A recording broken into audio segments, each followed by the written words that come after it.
Hello guys, स्वागत है आपका हमारी कोचिंग में। आप कैसे हैं आप सभी?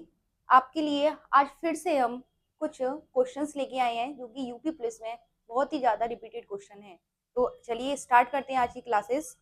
फर्स्ट क्वेश्चन आपकी स्क्रीन पर आ चुका है, ध्यान से पढ़िए इसको। भोजन का पाचन प्रारंभ होता है। भोजन का पाचन प्रारंभ होता है। क्वेश्चन आपकी स्क्रीन पर है, ऑप्शन आपके सामने है। यकृत से, अग्नाशय से, अमाशय से या मुख से, बताइए। इसका राइट आंसर है मुख से। जो हमारा भोजन का जो पाचन होता है वह हमारे मुख से स्टार्ट होता है। देखिए कैसे होता है। हमारा जो भोजन है उसको वो एक जटिल फॉर्म में होता है, जटिल रूप में होता है। जो हमारे भोजन के अंदर कुछ पोषक तत्व पाए जाते हैं, हमारे भोजन के अंदर पोषक तत्व पाए जाते हैं जो कि जटिल फॉर्म में होते हैं। जो जटिल फॉर्म में होते हैं तो जब उनको तोड़ा जाता है एक सरल सरल रूप में, तो सरल रूप में तोड़ना ही क्या कहलाता है? पाचन कहलाता है। भोजन को सरल रूप में तोड़ना ही पाचन कहलाता है। तो यह जो क्रिया है वह हमारे मुख से स्टार्ट होती है। मुख से स्टार्ट होती हुई वह हमारे लास्ट गुदा तक खत्म होती है, जो कि एक हमारी आहार नाल होती है। आहार नाल के द्वारा इस क्रिया को कराया जाता है। आहार नाल। देखिए सबसे पहला आता है आपका मुख। मुख के बाद आती है आपकी भोजन नलिका, इसको बोलते हैं ग्रास नली।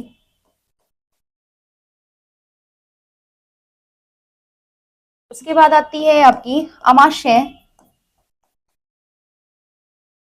छोटी आंत,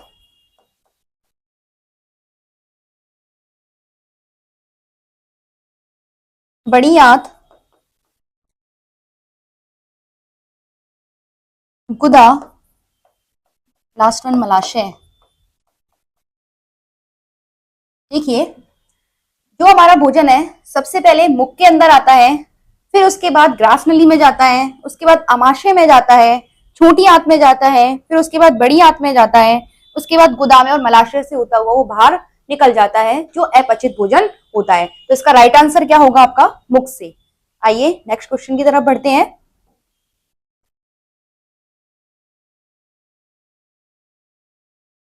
नेक्स्ट क्वेश्चन आपकी स्क्रीन पर है। मानव शरीर में रक्त कहां से शुद्ध होता है? क्वेश्चन है आपका, मानव शरीर में रक्त कहां से शुद्ध होता है? ऑप्शन है आपके हृदय, फेफड़े, वक्र और धमनी। देखिए फेफड़े को बोलते हैं हम किडनी, फेफड़े को बोला जाता है किडनी। काफी बार रिपीटेड क्वेश्चन है, काफी बार पूछा गया है। देखिए मानव शरीर में रक्त कहाँ शुद्ध होता है? इसका राइट आंसर है किडनी, यानी कि वक्र के अंदर। कैसे होता है? हमारा जो शरीर है, जो हमारा एक हृदय होता है, वहां पर हमारा एक डबल सर्कुलेटरी सिस्टम काम करता है। Double circulatory system,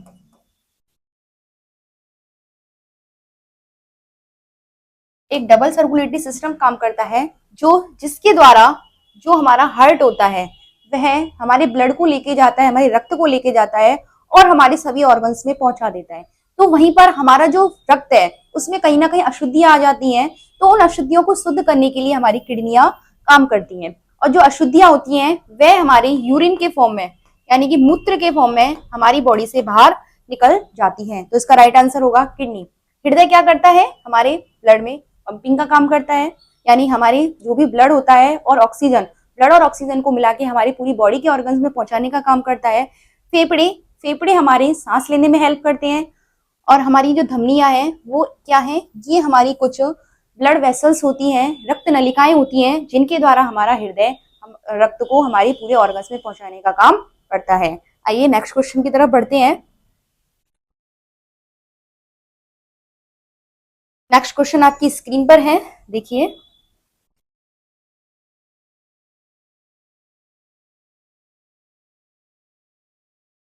next question, किस रक्त समूह को सर्वदाता कहा जाता है? किस रक्त समूह को सर्वदाता कहा जाता है? ऑप्शन है आपके ए रक्त समूह, बी रक्त समूह, ए बी रक्त समूह, और ओ रक्त समूह। ऑप्शन ए रक्त समूह, बी रक्त समूह, ए बी रक्त समूह और ओ रक्त समूह। देखिए हमारे इस पूरी दुनिया में कम से कम 33 प्रकार के रक्त समूह पाए जाते हैं, लेकिन ज्यादातर जो मान्यता दी हुई है, ज्यादातर जो हमारी बुक्स मानती हैं, वो केवल 4 प्रकार के रक्त समूहों को मानती है। तो एक होता है हमारा ए, एक बी, एक ए बी होता है और एक होता है आपका O. A blood group, B blood group, A B blood group और ओ ब्लड ग्रुप, जिनमें से आपका जो सर्वदाता, सर्वदाता मतलब होता है सबको देने वाला, सभी जो हर किसी व्यक्ति को अपना रक्त दे सके, उसे बोला जाता है सर्वदाता। और एक होता है आपका सर्वग्राही, का मतलब है कि वो ऐसा रक्त समूह जो कि सभी से रक्त ले सके, तो उसे बोला जाता है सर्वग्राही। तो देखिए इसका राइट आंसर होगा, यानी कि सभी को रक्त देने वाला, सभी को रक्त देने वाला कौन होता है? ओ रक्त समूह। कौन होता है? ओ रक्त समूह। और सर्वग्राही होता है ए बी रक्त समूह। सभी से रक्त ग्रहण करने वाला होता है ए बी रक्त समूह और सभी को रक्त देने वाला होता है आपका ओ रक्त समूह। चलिए नेक्स्ट क्वेश्चन की तरफ बढ़ते हैं।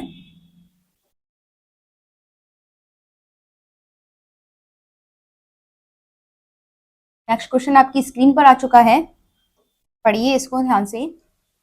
सेल नाम किस जीव वैज्ञानिक ने सर्वप्रथम दिया था? सेल नाम किस वैज्ञानिक ने सर्वप्रथम दिया था? ऑप्शन है आपके फ्लेमिंग, ल्यूवेनहॉक, रॉबर्ट हुक और Robert Brown. Option Fleming, Leeuwenhoek, Robert Hooke और ब्राउन। आंसर बताइए इसका। इसका राइट आंसर है आपका रॉबर्ट हुक। देखिए इसके बारे में थोड़ी सी हिस्ट्री है, इसके बारे में जान लेते हैं। सेल, सेल क्या होती है? मानव शरीर की सबसे छोटी इकाई, मानव शरीर की सबसे छोटी इकाई जिसको हम बोलते हैं सेल। यानी कि हमारे शरीर को बहुत, हमारा जो शरीर है बहुत सारी सेलों से मिलके बना है, इसलिए इसे मानव शरीर की सबसे छोटी इकाई बोला जाता है। तो इसको जो सर्वप्रथम नाम दिया था वो हमारे रॉबर्ट हुक ने दिया था। 1665, 1665, 1665 में रॉबर्ट हुक ने हमारी एक मृत कोशिका की खोज की थी। मृत कोशिका, रॉबर्ट हुक ने 1665 में मृत कोशिका की खोज की थी। और इन्होंने यह जो प्रयोग किया था वह एक जो पेड़ होता है, पेड़ की जो छाल होती है उसके ऊपर ये प्रयोग किया था और उसके जरिए पता लगाया था कि हमारी जो भी प्रत्येक, जो भी बॉडी है, जो भी आपकी चाहे लिविंग ऑर्गेनिज्म हो, चाहे आपके जो लिविंग ऑर्गेनिज्म होते हैं, पेड़, आपके जीव जंतु, मानव शरीर जो भी हैं, वो किसी ना किसी एक छोटी सूक्ष्मतम इकाई से बने होते हैं। और उस सूक्ष्मतम इकाई को उन्होंने क्या नाम दे दिया? सेल नाम दे दिया। वहीं अगर बात करें ल्यूवेनहॉक की, तो ल्यूवेनहॉक ने जीवित कोशिका को सर्वप्रथम खोजा था। जीवित कोशिका, ल्यूवेनहॉक ने सर्वप्रथम जीवित कोशिका को खोजा था। वहीं अगर बात करी जाए मृत कोशिका, यानी कि किसने खोजा था? हमारे रॉबर्ट हुक ने। तो आइए नेक्स्ट क्वेश्चन की तरफ बढ़ते हैं। नेक्स्ट क्वेश्चन आपकी स्क्रीन पर है। शरीर की सबसे लंबी कोशिका है, इसका राइट आंसर है न्यूरॉन। जो न्यूरॉन होती है वह मानव शरीर की सबसे लंबी कोशिका मानी जाती है। इसका जो न्यूरॉन है वह मानव मस्तिष्क में पाई जाती है। जो ह्यूमन ब्रेन होता है उसके अंदर न्यूरॉन पाई जाती है, जो कि हमारे सारे सिग्नल्स होते हैं, जो भी क्रियाएं होती हैं, सिग्नल्स को लेने ले जाने जो भी काम करती है वो सारी कौन करती है? न्यूरॉन, जो कि किसके अंदर पाई जाती है? मस्तिष्क के अंदर पाई जाती है। अब देखिए अंडाणु, जो अंडाणु होती है वह सबसे बड़ी कोशिका है, मानव शरीर की सबसे बड़ी कोशिका। मानव शरीर की सबसे बड़ी कोशिका कहा जाए तो कौन सी है? अंडाणु। एंड शुक्राणु, ये होती है मानव शरीर की सबसे छोटी कोशिका। सबसे छोटी कोशिका, मानव शरीर की सबसे छोटी कोशिका कौन सी है? आपकी शुक्राणु। और ये जो अंडाणु है ये प्रजनन कोशिका है, जो कि किन की पाई जाती है? महिलाओं के अंदर पाई जाती है। महिलाओं के अंदर जो प्रजनन होता है वो किसके द्वारा होता है? अंडाणु के कारण। और पुरुषों में ये शुक्राणु पाए जाते हैं जिसके द्वारा प्रजनन होता है। आइए नेक्स्ट क्वेश्चन की तरफ बढ़ते हैं। नेक्स्ट क्वेश्चन आपकी स्क्रीन पर है।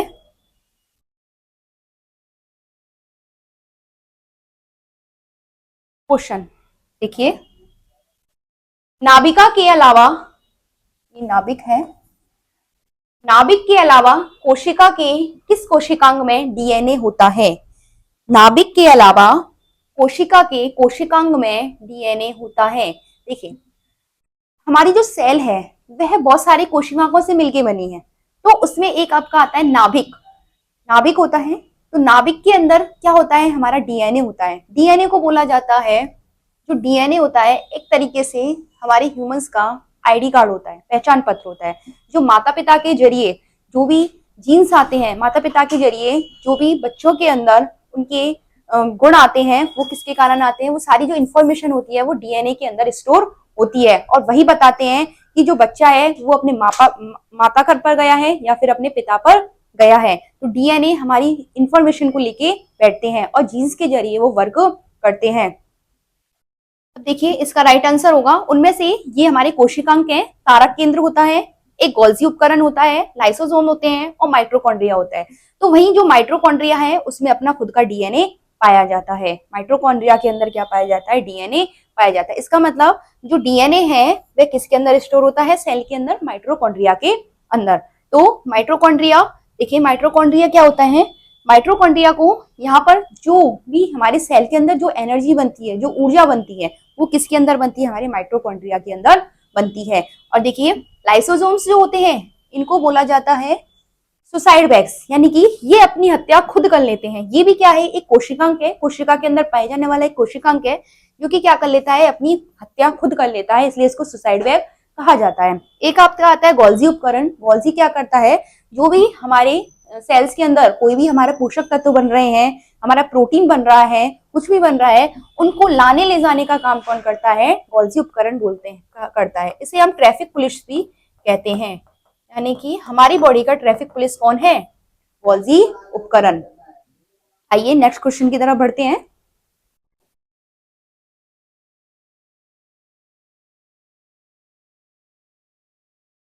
नेक्स्ट क्वेश्चन आपकी स्क्रीन पर है, बहुत बार रिपीटेड क्वेश्चन है और बहुत कॉमन क्वेश्चन है, ज्यादातर सबको इसके आंसर्स पता होंगे। प्रकाश संश्लेषण के दौरान बने उत्पाद कौन से हैं? सभी को प्रकाश संश्लेषण के बारे में जानकारी होगी। प्रकाश संश्लेषण क्या होता है? वह क्रिया जिसके द्वारा भोजन, जो पौधे होते हैं अपना भोजन बनाते हैं। पौधे जो अपना भोजन बनाते हैं वो किसके कारण बनाते हैं? प्रकाश संश्लेषण के कारण। अब प्रकाश संश्लेषण कहाँ पर होता है? पौधों के अंदर होता है। पौधे अपना खाना बनाते हैं, तो ये किस कब होता है? जब कोई पौधा क्या लेके बैठेगा अपने पास?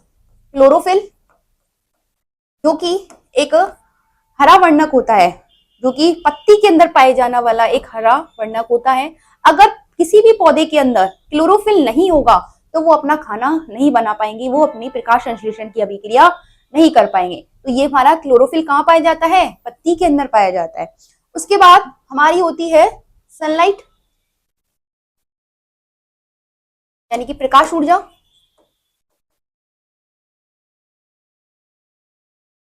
प्रकाश ऊर्जा, सनलाइट। अगर सनलाइट भी अगर किसी प्लांट को नहीं मिलेगी, किसी पौधे को नहीं मिलेगी, तो वह क्या नहीं कर पाएगा? प्रकाश संश्लेषण नहीं कर पाएगा। तो ये जरूरी कंपोनेंट हैं जो कि प्रकाश संश्लेषण करवाते हैं। दूसरा आता है आपका कार्बन डाइऑक्साइड, यानी कि CO2। एक होती है आपकी कार्बन डाइऑक्साइड जो कि प्लांट के पास होना बहुत जरूरी है, और एक होता है आपका H2O यानी कि वाटर। ये चार आपके ऐसे कंपोनेंट हैं जिनके द्वारा जो प्लांट होते हैं वो फोटोसिंथेसिस यानी कि प्रकाश संश्लेषण की क्रिया को करते हैं। क्या क्या है? क्लोरोफिल जो कि पत्ती के अंदर पाया जाता है, जो कि एक हरा वर्णक होता है। सेकंड है आपका प्रकाश ऊर्जा, सनलाइट, यानी कि जो धूप होती है उसके जरिए। एक होता है आपका CO2 और एक होता है आपका H2 यानी कि वाटर। अगर ये चारों में से किसी भी प्लांट के पास एक भी कंपोनेंट नहीं है तो वो अपना प्रकाश संश्लेषण नहीं कर पाएगा और वह खाना नहीं बना पाएगा। इसलिए प्रकाश संश्लेषण को क्या बोला जाता है? स्वयंपोषी, यानी कि वो अपना खाना खुद बनाते हैं। अब देखिए खाना कैसे बनता है। 6CO2 प्लस 12H2O, क्लोरोफिल,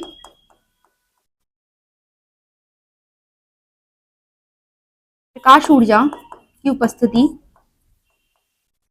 क्या बना देते हैं? C6H12O6 plus O2, 6O2 plus 6H2O, ये हमारा बनता है। यानी कि CO2 ने किसके साथ अभिक्रिया करी? H2O के साथ अभिक्रिया, वाटर के साथ अभिक्रिया करी, और किसकी उपस्थिति में, क्लोरोफिल और प्रकाश ऊर्जा की उपस्थिति में।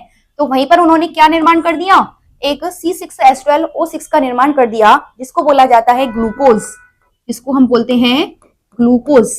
और वहीं पर क्या बना दिया उसने, ऑक्सीजन को रिलीज कर दिया और वाटर के मॉलिक्यूल्स को भी कुछ वाटर के अणुओं को भी रिलीज कर दिया। तो हमारे क्या आंसर में आते हैं आपके, ग्लूकोज, जल एंड ऑक्सीजन। तो इसका राइट आंसर हो जाएगा आपका option A, glucose.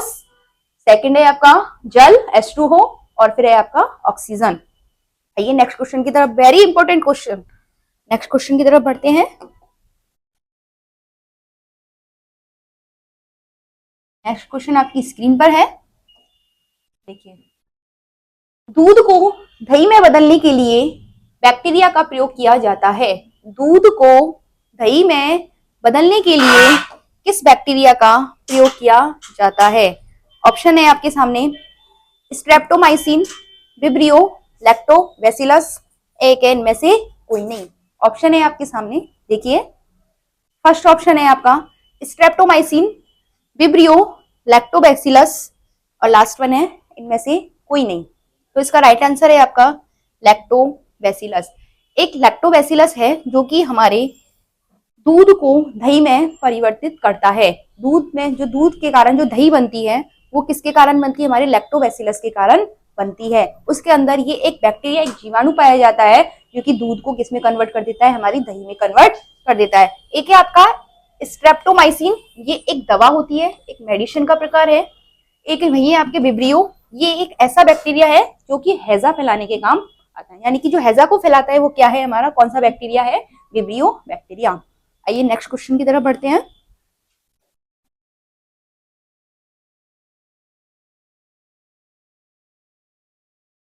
Next question आपकी स्क्रीन पर है, बहुत रिपीटेड क्वेश्चंस है सारे।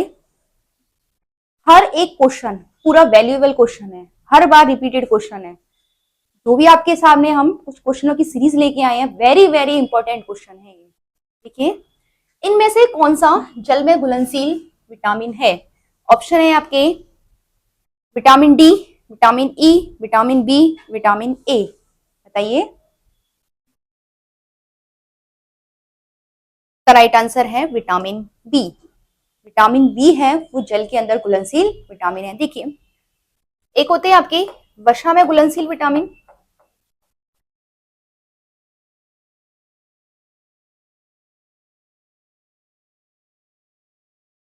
वसा में घुलनशील विटामिन ये होते हैं आपके के, ई, डी, ए। विटामिन के, विटामिन ई, विटामिन डी और विटामिन ए, ये आपकी वसा में घुलनशील विटामिन होते हैं। ये से भी आपका कई बार क्वेश्चन पूछा गया है, वसा में घुलनशील विटामिन है। देखिए, वसा में घुलनशील विटामिन है विटामिन के, विटामिन ई, विटामिन डी और विटामिन ए। विटामिन इसको जो वसा में जो घुलनशील विटामिन है, इससे भी कई बार रिपीटेड क्वेश्चन बनता है कि वसा में निम्न में से वसा में से घुलनशील विटामिन कौन से हैं? तो आपकी ये 4 विटामिन ऐसे हैं जो कि वसा में घुलनशील हैं, के, ई, डी, ए। इसको हम शॉर्ट ट्रिक से याद कर सकते हैं, कीड़ा, कीड़ा, कीड़ा से याद कर सकते हैं वसा में घुलनशील विटामिन। अब आते हैं आपके जल में घुलनशील विटामिन।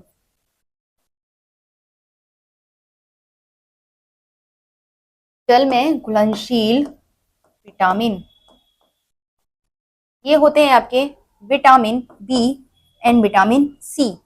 तो जल में घुलनशील विटामिन कौन से हैं आपके, विटामिन बी एंड सी। अब आपके ऑप्शन में कौन सा है, विटामिन बी। तो राइट आंसर क्या हो जाएगा आपका, विटामिन बी। चलिए नेक्स्ट क्वेश्चन की तरफ बढ़ते हैं। अगला क्वेश्चन है आपकी स्क्रीन पर आ चुका है, थायराइड ग्रंथि शरीर के किस भाग में स्थित होती है? देखिए, हमारा जो शरीर है, मानव शरीर है, उसके अंदर बहुत सारी ग्रंथियां पाई जाती हैं। उनमें से एक आपकी आती है थायराइड ग्रंथि, जो कि मानव शरीर के किस हिस्से में पाई जाती है? ऑप्शन है आपकी छाती, सिर, गला, उदर। तो ये इसका राइट आंसर बताइए। इसका राइट आंसर है गला। तो जो हमारी थायराइड जो ग्रंथि होती है वह गले के अंदर पाई जाती है। देखिए, आपको जो थायराइड ग्रंथि होती है वह एक हार्मोन रिलीज करती है जिसका नाम है आपका थायरोक्सिन हार्मोन। थायरोक्सिन हार्मोन जो कि हमारी थायराइड ग्रंथि होती है वो रिलीज करती है, जिसका नाम है थायरोक्सिन हार्मोन। आपने सुना होगा कि आजकल कुछ बीमारी चल रही है जिसका नाम है थायराइड, जिसमें क्या होता है कि ये दो प्रकार की होती है। इसमें कभी कभी तो जो ह्यूमन बॉडी है वो मोटापे की तरफ चली जाती है, और कभी कभी क्या होता है वो बहुत ज्यादा पतली होने की तरफ चली जाती है, यानी कि बहुत सिकुड़न में आ जाती है। तो उसका कारण है थायरोक्सिन हार्मोन का बढ़ना और घटना। यदि हमारे बॉडी में थायरोक्सिन हार्मोन ज्यादा मात्रा में बढ़ता है तो क्या हो जाता है, फैट हो जाता है, यानी कि ह्यूमन बॉडी में क्या आने लग जाता है, मोटापा आने लग जाता है, जो ह्यूमन बॉडी है वो मोटी होने लग जाती है। उसके बाद है, यदि थायरोक्सिन हार्मोन कम मात्रा में रिलीज होने लग जाता है तो क्या हो जाता है, जो ह्यूमन बॉडी है वह कैसी अवस्था में आ जाती है, पतली होने लग जाती है, यानी कि सिकुड़न आने लग जाती है उसके अंदर। तो ये थायरोक्सिन हार्मोन कौन रिलीज करती है, हमारी थायराइड ग्रंथि, और ये कहाँ पाई जाती है, गले के अंदर पाई जाती है। छाती के अंदर एक और ग्रंथि पाई जाती है जिसका नाम है थाइमस। छाती के अंदर पाई जाने वाली ग्रंथि कौन सी है, थाइमस। सिर के अंदर पाई जाने वाली ग्रंथि है पीयूष ग्रंथि, और एक है आपकी पीनियल ग्रंथि। जो हमारा सिर है उसके अंदर ये ग्रंथियां पाई जाती हैं, पीयूष ग्रंथि और पीनियल ग्रंथि। पीयूष ग्रंथि को बोला जाता है मास्टर ग्लैंड, यानी कि सभी ग्रंथियों को कंट्रोल करने का काम कौन करती है, हमारी पीयूष ग्रंथि। जितनी भी हमारी ह्यूमन बॉडी के अंदर जितनी भी ग्रंथियां हैं सभी को कंट्रोल कौन करती है, पीयूष ग्रंथि। आइए, उदर के अंदर हमारी पाई जाती है अग्नाशय ग्रंथि। अग्नाशय ग्रंथि जो कि ये दो हार्मोन रिलीज करती है, एक है ग्लूकागोन और एक है आपका इंसुलिन। आइए नेक्स्ट क्वेश्चन की तरफ बढ़ते हैं।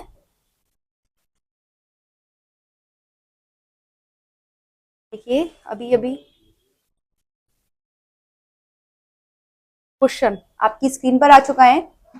इंसुलिन किसे विनियमित करता है, इंसुलिन किसे विनियमित करता है। ऑप्शन है आपकी प्रजनन, हृदय गति, शारीरिक विकास, रक्त शर्करा का स्तर।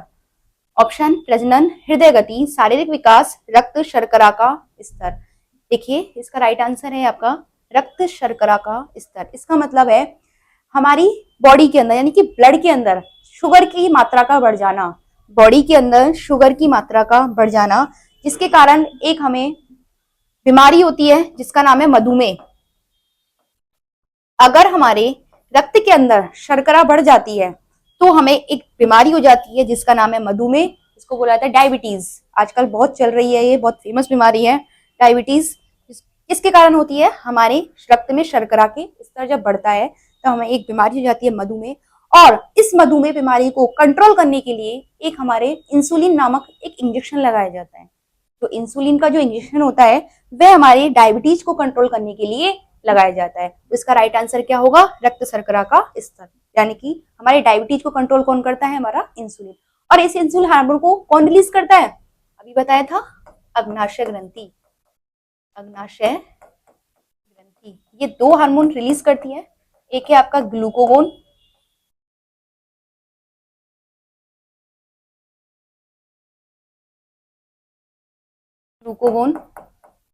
सेकंड है आपका इंसुलिन। ये दो हार्मोन रिलीज करती है। जब ग्लूकागोन हार्मोन ज्यादा मात्रा में रिलीज हो जाता है तो रक्त शर्करा का स्तर बढ़ जाता है, और उसको कंट्रोल करने के लिए कौन सा हार्मोन रिलीज कर देती है, इंसुलिन हार्मोन रिलीज हो जाता है। आइए नेक्स्ट क्वेश्चन की तरफ बढ़ते हैं।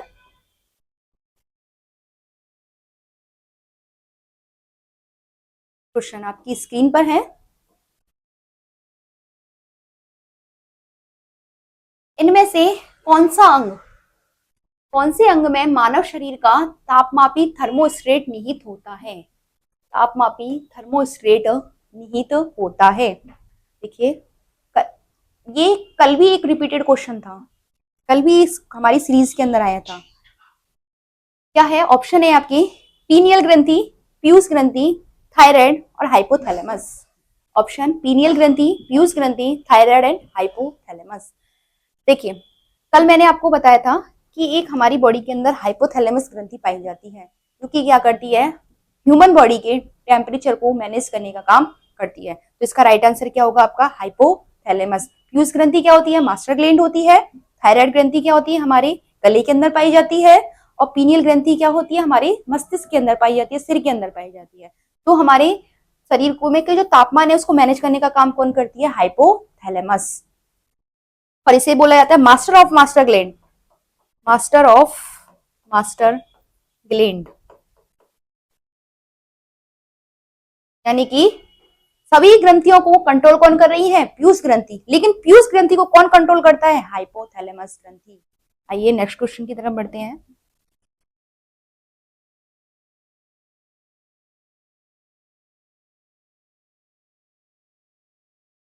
नेक्स्ट क्वेश्चन, फेफड़ों में श्वसन गैसों का आदान प्रदान होता है। देखिए जो फेफड़े होते हैं वे हमारा क्या काम करते हैं, श्वसन का आदान प्रदान करते हैं। एक तरफ हम श्वसन बाहर की तरफ लेते हैं और एक तरफ हम अंदर की तरफ लेते हैं, यानी कि एक्सिलेशन और इनहेलेशन, एक्सिलेशन और इनहेलेशन। एक बार श्वसन को निष्कासित किया जाता है, एक बार श्वसन को उत्सर्जित किया जाता है। जब एक्सिलेशन करते हैं तो हमारी CO2 बॉडी से बाहर निकलती है, और जब इनहेलेशन करते हैं तो हमारी ऑक्सीजन शरीर के अंदर जाती है, यानी कि ऑक्सीजन का आदान प्रदान किसके द्वारा होता है, हमारे फेफड़ों के द्वारा। अब फेफड़ों में भी ऐसा कौन सा अंग है जो कि इस पूरी प्रोसेस को करता है, तो इसका राइट आंसर है आपका कूपिका, इसका राइट आंसर है आपका कूपिका। देखिए श्वसनिका ये क्या होती है, हमारे जो फेफड़े होते हैं जिस नली के द्वारा जाते हैं वो होती है हमारी श्वसनिका। फिर होती है ट्रैकिया जो कि हमारी फेफड़ों के अंदर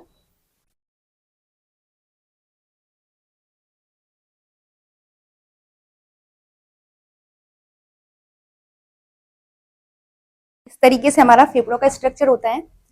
ये जो हमारी है इसे बोला जाता है श्वसनिका। ये होती है ट्रैकिया, यानी कि जो श्वसनिका होती है जब वो दो पार्टों में डिवाइड हो जाती है उसे बोला जाता है ट्रैकिया। फिर उसके बाद कुछ बबल लाइक स्ट्रक्चर बनते हैं तो उन्हें बोला जाता है ब्रोकाई, और ब्रोकाई के बाद एक हमारी लास्ट में आती है कूपिका, जिसके द्वारा जो ही क्या करती है, हमारी सारी गैसों का आदान प्रदान करने का काम करती है। आइए नेक्स्ट क्वेश्चन की तरफ बढ़ते हैं।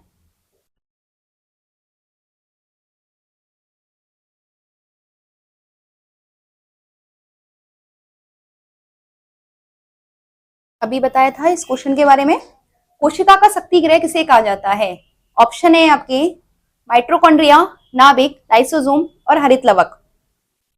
माइट्रोकॉन्ड्रिया, नाभिक, लाइसोसोम एंड हरित लवक। बताइए, अभी बताया था इसका आंसर। इसका राइट आंसर है माइट्रोकॉन्ड्रिया, जो कि हमारी सेल होती है उसके अंदर जो एनर्जी बनती है वो कहाँ बनती है, हमारे माइट्रोकॉन्ड्रिया के अंदर। इस कारण से इसे क्या बोला जाता है, कोशिका का शक्ति गृह बोला जाता है। लाइसोसोम, लाइसोसोम क्या होते हैं, हमारे सुसाइड बैग, अपनी हत्या स्वयं कर लेते हैं। हरित लवक जो कि प्लांट के अंदर पाए जाते हैं, जो कोशिकांग है ये केवल प्लांट के अंदर पाया जाता है, पौधों के अंदर पाया जाता है। आइए नेक्स्ट क्वेश्चन की तरफ चलते हैं। आज का लास्ट क्वेश्चन आपकी स्क्रीन पर है। निम्नलिखित में से कौन सा मानव रक्त में मौजूद एक वर्णक है जो ऑक्सीजन को हमारे फेफड़ों से शरीर के सभी अंगों में ले जाता है। देखिए हमारे रक्त में एक वर्णक पाया जाता है, हमारे रक्त में एक वर्णक पाया जाता है जिसका नाम है हीमोग्लोबिन।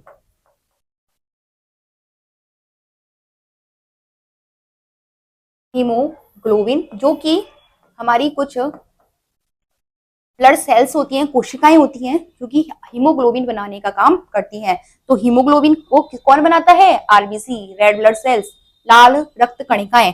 तो ये जो हमारा हीमोग्लोबिन है ये ऑक्सीजन के साथ मिल जाता है और हमारे सभी अंगों में पहुंचाने का काम करता है, यानी कि ऑक्सीजन को सभी अंगों में पहुंचाने का काम करता है। ब्लड के अंदर मिलता है और ब्लड के अंदर जब हमारी ऑक्सीजन आती है तो उसको सभी अंगों तक पहुंचाने का काम कौन करता है, हमारा हीमोग्लोबिन। प्लेटलेट्स क्या करती हैं, प्लेटलेट्स जो होती हैं ये ब्लड क्लोटिंग में हेल्प करती है, यानी कि रक्त का थक्का बनाने में हेल्प करती हैं। ये भी एक तरीके की कोशिकाएं हैं। श्वेत रक्त कणिकाएं, ये जो हमारी शरीर में कुछ बैक्टीरिया आ जाते हैं, कुछ जम्स आ जाते हैं, उनको मारने में हेल्प करती है, यानी कि रोग प्रतिरोधक क्षमता को बनाए रखने का काम करती है। लसिका, लसिका क्या होती है, ये हमारा एक प्लाज्मा होता है जो कि रक्त का एक तरल पदार्थ होता है। रक्त का जो तरल पार्ट होता है उसे लसिका प्लाज्मा बोला जाता है, और प्लाज्मा का पार्ट भी क्या है, लसिका है। और ये आपका राइट आंसर क्या है इसका, हीमोग्लोबिन। आशा करते हैं आपको हमारे क्वेश्चंस की ये सीरीज पसंद आई होगी। और ये आने जितने भी आपके लिए क्वेश्चंस लेके आए हैं, वेरी वेरी इंपॉर्टेंट क्वेश्चन है, हर बार रिपीटेड क्वेश्चन है।